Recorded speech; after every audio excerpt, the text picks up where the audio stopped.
From the Newstalk ZB newsroom, this is News Fix. In this update, Wellington Waters managed to divert some of the sewage spilling out of the Moa Point wastewater treatment plant further out to sea. The plant has shut down after wastewater flooded the lower floors, damaging equipment and cutting off power.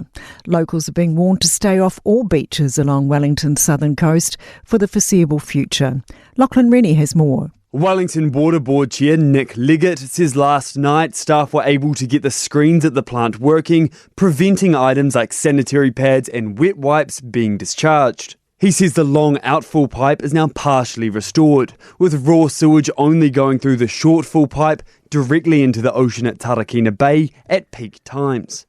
Protesters have attempted to drown out David Seymour at this morning's dawn service at Waitangi. The Deputy Prime Minister then left, flanked by police. Seymour had to stop his speech several times due to shouting and often couldn't be heard above the crowds.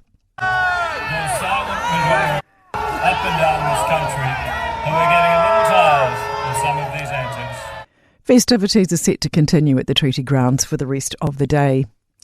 Moving out of home has long been a rite of passage for young Kiwis, but the cost of living crisis is putting that on hold.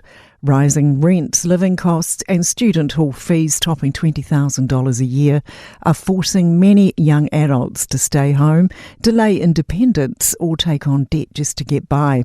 Aidan Donoghue from the Victoria University Students Association says students are working as hard as they can just to cover the bare basics. There's always been a sacrifice associated with pursuing higher education, but the previous upsides of that university experience are just becoming so rare in the modern day.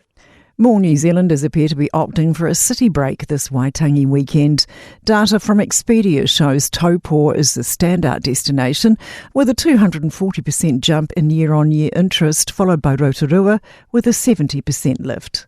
That's news. In sport, New Zealand men's snowboarders have excelled on the opening day of competition at the Winter Olympics in Cortina, Milan.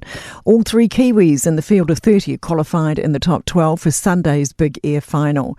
Despite crashing out on his first run, Lion Farrell flew into 7th spot. Rocco Jamieson was 8th and Dane Menzies breathed a sigh of relief to survive a fall in his third run to finish 11th.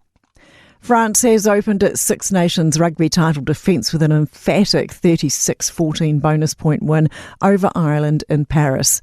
The French scored 5 tries to 2 and led by 29-0 early in the second spell. The teams have been confirmed for the first ever regular season NFL clash to be held in Australia later this year, with the San Francisco 49ers to take on the Los Angeles Rams at the MCG. That's sport. I'm Sandy Hodge.